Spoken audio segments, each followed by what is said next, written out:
ਦੋਸਤੋ ਮੇਰੀ ਅੱਜ ਦੀ ਇਸ ਵੀਡੀਓ ਰਿਪੋਰਟ ਵਿੱਚ ਮੈਂ ਗੱਲਬਾਤ ਕਰਨੀ ਹੈ ਹਰਿਆਣਾ, ਰਾਜਸਥਾਨ ਅਤੇ ਪੰਜਾਬ ਰਾਜਾਂ ਵਿੱਚ ਪਿਛਲੇ ਕੁਝ ਮਹੀਨਿਆਂ ਦੌਰਾਨ ਵਾਪਰੀਆਂ ਤਿੰਨ ਵੱਡੀਆਂ ਅਪਰਾਧਿਕ ਵਾਰਦਾਤਾਂ ਦੀ, ਜਿਨ੍ਹਾਂ ਦੀ ਤਾਰਾਂ ਕੜੀਆਂ ਆਪਸ ਦੇ ਵਿੱਚ ਜੁੜਦੀਆਂ ਨੇ।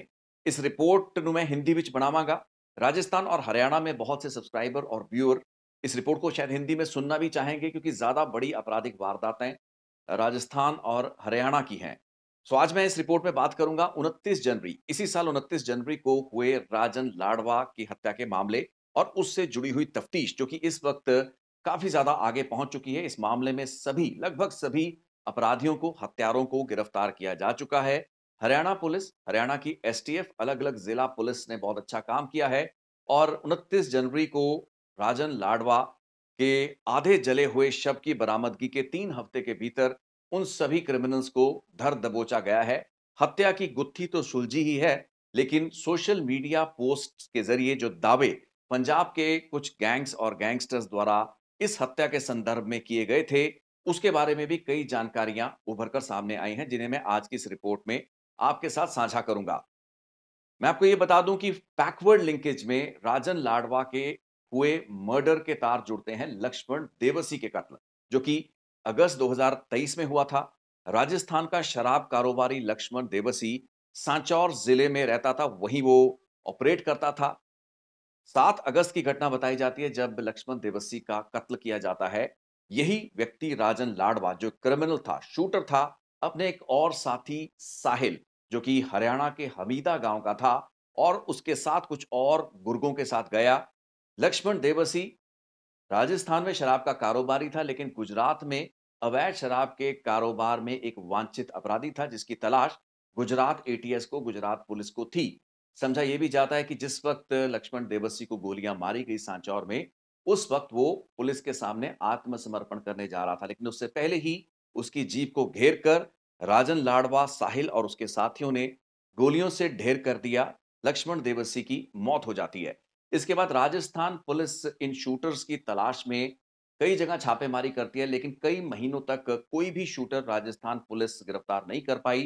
हालांकि इस मामले में जेल में बैठे कुछ और विरोधी, जो कि पोटेंशियल एक्यूज्ड हो सकते थे, इस मामले की साजिश को रचने के मुख्य सूत्रधार हो सकते थे, उनकी गिरफ्तारियां हुई, लेकिन शूटर गिरफ्तार नहीं हो पाया। इस साल 29 जनवरी को जब राजन लाडवा की हत्या के बारे में खबर आई, उससे जुड़ी सोशल मीडिया पोस्ट पत्रकारों से साझी की गई, जिसके बाद राजन लाडवा का आधा जला हुआ शरीर, जो कि गले तक जला हुआ था, इससे पहले गोलियां मारकर उसकी हत्या की गई थी। उसके बाद एक गैंग वॉर होने की बातचीत या दावे इन सोशल मीडिया पोस्ट के जरिए उभरे। मैंने भी उस वक्त एक रिपोर्ट बनाई थी, जिसमें कि अर्श डाला, पंजाब बेस्ड गैंगस्टर अर्श डाला और देविंदर बबीहा गैंग ने जो दावे किए थे, इस हत्या को, राजन लाडवा के कत्ल को लॉरेंस बिश्नोई, काला जठेड़ी और गोल्डी ब्राड के गैंग्स के खिलाफ एक जवाबी कार्रवाई बताया था। मान जैतो, आज से कुछ महीने पहले सोनीपत में मारे गए मान जैतो, मैंने अपनी एक पिछली रिपोर्ट में शायद पानीपत का जिक्र किया था, आई स्टैंड करेक्टेड। सोनीपत में कत्ल किए गए मान जैतो, जो कि देवेंद्र बबीहा गैंग का एक शूटर था, पिछले कई सालों से भगौड़ा था, उस हत्या के बदले के रूप में राजन लाडवा की हत्या को देवेंद्र बबीहा गैंग और अर्श डाला ने दर्शाया। लेकिन इस घटना के बाद जो तफ्तीश आगे बढ़ी, हरियाणा पुलिस की एसटीएफ ने जो जांच की और जो गिरफ्तारियां हुई, उनमें जो खुलासे हुए, वो इन दावों पर कई सवाल खड़े करते हैं। इस केस के बारे में जो भी दावे सोशल मीडिया पोस्ट के जरिए गैंगस्टर्स द्वारा किए गए, उन दावों को मैं साइड पे रखूंगा और आज आपसे बात करूंगा वो तफ्तीश जो कि हरियाणा की एसटीएफ ने, हरियाणा पुलिस ने इस मामले में की। 29 जनवरी की इस घटना के 3 हफ्ते के भीतर ही दो मेन कातिल, हत्यारे, राजन लाडवा के, जो कि किसी समय उसके साथी थे, उनको गिरफ्तार कर लिया गया, धर दबोचा गया। अब हरियाणा पुलिस ने सबसे पहले पंचकुला से विशाल गौंदरिया नाम के लड़के को पकड़ा। ये एक क्रिमिनल था, एक अपराधी था, अवैध हथियारों का कारोबार करता था और जब इसको पंचकुला में पकड़ा जाता है, उस वक्त बताया गया कि इसके पास से 8 देसी पिस्तौल और 100 से ऊपर जिंदा कारतूस बरामद किए गए। सो अवैध हथियारों का कारोबार पहले से विशाल गौंदरिया करता रहा था और पुलिस के रडार पे था। गिरफ्तारी के बाद विशाल से हुई पूछताछ के आधार पर हरियाणा एसटीएफ ने अगले ही दिन केरल राज्य के कोलम जिले में छापेमारी की और वहां से गिरफ्तारी हुई हमीदा के साहिल की। साहिल वही शूटर था जो कि लक्ष्मण देवसी हत्याकांड में राजन लाडवा के साथ था और राजन लाडवा को गोलियां मारने वाला, उसके शरीर को जलाने वाला शख्स, मुख्य अभियुक्त और आरोपी कोई और नहीं बल्कि यही साहिल था। साहिल की एक अपनी प्रोफाइल थी और साहिल के अपने लिंकेजेस थे। इसके बाद एक तीसरी गिरफ्तारी इस मामले में की जाती है, जो कि आज से कुछ दिन पहले हुई। हरियाणा के पीपली में, कुरुक्षेत्र जिले में एसटीएफ एक एनकाउंटर करती है। इस एनकाउंटर में एक शख्स को पैर पर गोली लगी और ये शख्स कोई और नहीं बल्कि वही फिरोज खान था, जिसने कुछ दिन पहले पंजाब के एक लेखक, पंजाब के एक राइटर सिद्धू मूसेवाला के मैनेजर बंटी बैंस के एक रेस्टोरेंट पर गोलियां चलाई थी। आप हैरान होंगे कि मोहाली में बंटी बैंस के सेक्टर 79 के रेस्टोरेंट में गोलियां चलाने के अगले ही दिन हरियाणा पुलिस, हरियाणा एसटीएफ पीपली में एनकाउंटर कर इस फिरोज खान को गिरफ्तार कर लेती है। ये काफी हैरानी और अचंभे की बात थी कि वारदात एक दिन पहले पंजाब में हुई, मोहाली में हुई और अभियुक्त गिरफ्तार कर लिया गया हरियाणा के पीपली में। लेकिन इसकी एक्सप्लेनेशन बहुत ही सिंपल थी, साधारण थी। विशाल गौंडरिया और साहिल की गिरफ्तारी के बाद उनसे जो पूछताछ हुई थी, यानी कि 21 और 22 फरवरी को ये गिरफ्तारियां की गई और इतने कई दिनों तक फिरोज खान की हॉट चेस पर हरियाणा एसटीएफ थी, उसको ट्रैक किया जा रहा था। और आप फिरोज खान की हिम्मत देखिए कि उस वक्त जबकि उसके सभी साथी पकड़े जा चुके थे, यानी कि राजन लाडवा मर्डर केस के अभियुक्त पकड़े जा चुके थे, आरोपी पकड़े जा चुके थे, उस वक्त भी लक्की पटियाल के इशारे और उसकी कमांड पर मोहाली में जाकर बंटी बैंस के रेस्टोरेंट के बाहर फिरोज खान गोलियां चला आया। ये तो गैंगस्टरों का वो दिहाड़ी वाला काम हो गया कि जिस दौरान आप भगौड़े हो, एक छोटी-मोटी वारदात और कर आए। लेकिन यही कारण था कि हॉट चेस पर होने की वजह से, रडार पर होने की वजह से ज्यादा समय तक फिरोज खान भाग नहीं सकता था। इस दौरान उसने मोहाली में जाकर एक वारदात को अंजाम दिया। ये अपने आप में हैरानी की बात जरूर थी। साहिल ने, विशाल गौंदरिया ने और फिरोज खान ने अपनी भूमिका राजन लाडवा हत्याकांड में, कत्ल केस में कबूल कर ली है। पुलिस के सामने बातें क्लियर हो चुकी हैं। इस इन्वेस्टिगेशन की एक बहुत बड़ी खासियत यह रही कि हरियाणा पुलिस ने अपना केस सुलझाने के साथ साथ पड़ोसी राज्यों पंजाब और राजस्थान की दो बड़ी अपराध जगत की वारदातों को भी हल कर लिया था। लक्ष्मण देवसी हत्याकांड मामले के शूटर गिरफ्तार नहीं हो रहे थे। राजन लाडवा तो मारा गया, लेकिन साहिल, जो लक्ष्मण देवसी हत्या का भी मुख्य सूत्रधार कह लें, उसका मेन शूटर, कातिल कह लें, उसको गिरफ्तार किया जाना राजस्थान पुलिस के लिए भी एक बड़ी ब्रेक थ्रू थी, जो कि हरियाणा पुलिस ने हासिल की।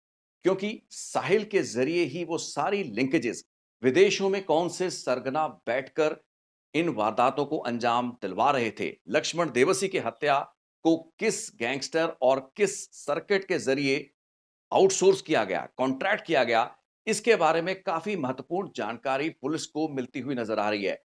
हरियाणा एसटीएफ और राजस्थान पुलिस के लिए साहिल की गिरफ्तारी एक बहुत बड़ा ब्रेक थ्रू है। अब मैं बात करूंगा राजन लाडवा हत्या मामले की। राजन लाडवा को आखिर क्यों साहिल ने मारा? जो पुलिस की तफ्तीश में चीजें, तथ्य उभरे हैं, उनके मुताबिक साहिल और राजन लाडवा में उस कॉन्ट्रैक्ट किलिंग की सुपारी के पैसे को लेकर झगड़ा हुआ और ये झगड़ा इतना बढ़ गया कि आपस में ये लोग हाथोपाई हो गए, जिसके बाद साहिल ने राजन लाडवा की हत्या कर दी। इस हत्या में फिरोज खान और विशाल गौंडरिया ने साथ दिया साहिल का।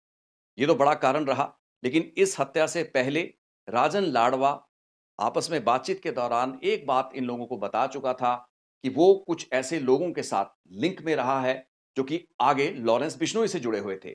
और यही कारण था कि इस मामले में लॉरेंस बिश्नोई, यानी कि लक्ष्मण देवसी हत्या के मामले में लॉरेंस बिश्नोई द्वारा ये जो शूटर या कॉन्ट्रैक्टर थे, सोर्स करवाए गए।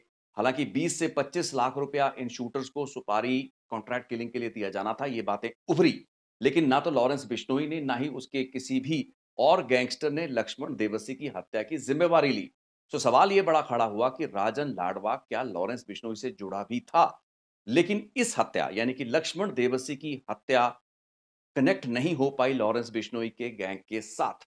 अब इस केस में जो बातें, जो तथ्य लक्ष्मण देवसी हत्याकांड के बारे में उभर के सामने आए हैं, पुलिस की जांच में इन लोगों से जो पूछताछ की गई, उसमें यह पता चला है कि साहिल थाईलैंड में बैठे एक व्यक्ति जिसका नाम सालिक बताया जाता है, जो कि उत्तर प्रदेश के सहारनपुर का है, उसके साथ संपर्क में था। कनाडा बेस्ड प्रिंस चौहान नाम का एक और अपराधी, जो कि लक्की पटियाल और अर्श डाले के साथ संपर्क में है, उसके साथ भी ये लोग तालमेल में थे।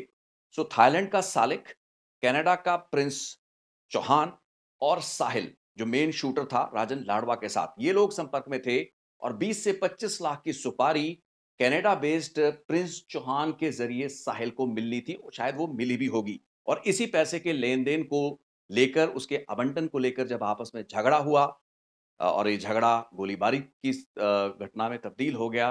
गोलीबारी में राजन लाडवा की मौत होगी। उसके बाद उसके शव को जलाया गया। गले तक उसके शव को जला के उसका चेहरा छोड़ दिया गया, जिसके बाद इस हत्याकांड की ज़िम्मेवारी देवेंद्र बंबिहा गैंग और अर्श डाले द्वारा ली गई। अब बड़ा सवाल ये खड़ा हो रहा है कि राजन लाडवा के तार लॉरेंस बिश्नोई से उतने पुख्ता ढंग से नहीं जुड़ पा रहे। लेकिन साहिल का जो कनेक्ट था, वो सालिक के साथ और प्रिंस चौहान के साथ वो एस्टैब्लिश हो रहा है। अब जो बड़ी तस्वीर, बिग पिक्चर उभरती है, वो ये है कि राजन लाडवा लॉरेंस बिश्नोई गैंग के साथ उतने करीबी से नहीं जुड़ा हुआ था। रोहित गोदारा द्वारा एक बुकी का कत्ल जो कि लाखन माजरा गांव में कुछ दिन पहले किया गया है, उस मामले में जो सोशल मीडिया पोस्ट डाली गई, उसमें भी यह जिक्र किया गया कि राजन लाडवा लॉरेंस बिश्नोई गैंग से जुड़ा नहीं था। लेकिन जो उससे भी बड़ा तथ्य उभरा है, वो ये है जो दूसरा शूटर साहिल था, उसके तार प्रिंस चौहान और सालिक से जुड़ते हैं, जो कि देवेंद्र बंबिहा गैंग, अर्श डाला, लक्की पटियाल, इन लोगों के साथी बताए जाते हैं। नॉट टू से कि अर्श डाला या लक्की पटियाल ने लक्ष्मण देवसी का कत्ल करवाया, क्योंकि जिम्मेवारियां तो इन लोगों द्वारा भी नहीं उस मर्डर केस में ली गई। लेकिन वो जो मर्डर करवाया गया, उसके लिए जो पैसा कॉन्ट्रैक्ट मनी भेजा गया, वो प्रिंस चौहान या सालिक, कनाडा या थाईलैंड के जरिए रूट किया गया और वो पैसा साहिल को मिलता है, जिसके बाद पैसे को लेकर ये झगड़ा हुआ और राजन लाडवा का कत्ल किया गया। अंडरवर्ल्ड की इस बेहद पेचीदा और कॉम्प्लेक्स गुत्थी को सुलझता हुआ कुछ हद तक यहां देखा जा सकता है। राजस्थान का एक अपराध जिसे करने वाले अपराधी खुद एक हिंसक वारदात में एक दूसरे को निशाना बनाते हैं। एक अपराधी की हत्या होती है, जिसके बाद एक अन्य राज्य की पुलिस इन्वेस्टिगेशन करती है और उस पूरी पड़ताल में ये तथ्य उभरते हैं कि जिन क्रिमिनल्स, जिन गैंगस्टर्स ने राजन लाडवा हत्या की जिम्मेवारी ली, उन्हीं क्रिमिनल गैंग के साथ जुड़े हुए अपराधी थाईलैंड, कनाडा बेस्ड अपराधियों द्वारा ही लक्ष्मण देवसी मामले में भी सुपारी का जो पैसा था, कॉन्ट्रैक्ट मनी था, वो भेजा जा रहा है। फिरोज खान, जिसको कि बंटी बैंस मामले में फायरिंग के केस में गिरफ्तार भी किया गया, वो भी राजन लाडवा के केस में ही वांछित था और फिरोज खान भी लक्की पटियाल के साथ इन टच था। सो ये सभी के सभी लोग, सालिक, फिरोज खान, विशाल गौंदरिया, ये कहीं ना कहीं अर्श डाला, लक्की पटियाल, प्रिंस चौहान और सालिक के साथ इन टच थे। तो इसका मतलब क्या लगाया जाए? आने वाले दिनों में राजस्थान पुलिस और हरियाणा पुलिस की जो तफ्तीशें आगे बढ़ेंगी, और भी खुलासे होंगे। पुलिस इस बारे में जितनी जानकारी दे रही है, प्रेस नोट्स के ज़रिए आधिकारिक रूप में दे रही है। कुछ और जानकारी इसके बारे में उभरेगी तो हम इस केस पर एक और फ़ॉलो-अप रिपोर्ट ज़रूर लेके हाज़िर होंगे। लेकिन दिखने में गैंग वॉर, लेकिन असल में यार-मार। कह सकते हैं कि ये मामला कुछ इस तरीके का पेचीदा मामला था। बहरहाल आज मैं आप से विदा लेता हूँ इसी रिपोर्ट के साथ। एक अगली रिपोर्ट लेकर फिर जल्दी हाज़िर होंगे। उम्मीद करता हूँ कि इस रिपोर्ट से कई सवालों के जवाब मिल पाए होंगे और कई नए सवाल ज़हन में खड़े भी होंगे, मेरे भी ज़हन में, क्योंकि इस रिपोर्ट को बनाने के लिए बहुत माथापच्ची करनी पड़ी, क्योंकि केस काफ़ी कॉम्प्लिकेटेड था। कौन कहाँ जुड़ रहा है, कौन कहाँ नहीं जुड़ रहा? क्या ये जो विशाल गौंदरिया और फिरोज़ खान थे, क्या लक्ष्मण देवसी केस में भी शूटर थे, नहीं थे? इसके बारे में कोई चीज़ क्लियर नहीं हो पाई। पॉसिबली ये लोग उन शूटरों में नहीं थे, लेकिन राजन लाडवा मामले में फिरोज़ खान ने अपनी इन्वॉल्वमेंट को कबूल किया है, विशाल गौंडरिया इस मामले में इन्वॉल्व था। सो कई किस्म की जानकारियाँ, बहुत ही कॉम्प्लिकेटेड केस था, लेकिन इसकी गुत्थी अब सुलझ चुकी है। आने वाले दिनों में कोई और महत्वपूर्ण जानकारी हुई तो इस संदर्भ में लेके ज़रूर दोबारा हाज़िर होऊँगा। बहुत-बहुत शुक्रिया। धन्यवाद इस रिपोर्ट को देखने के लिए।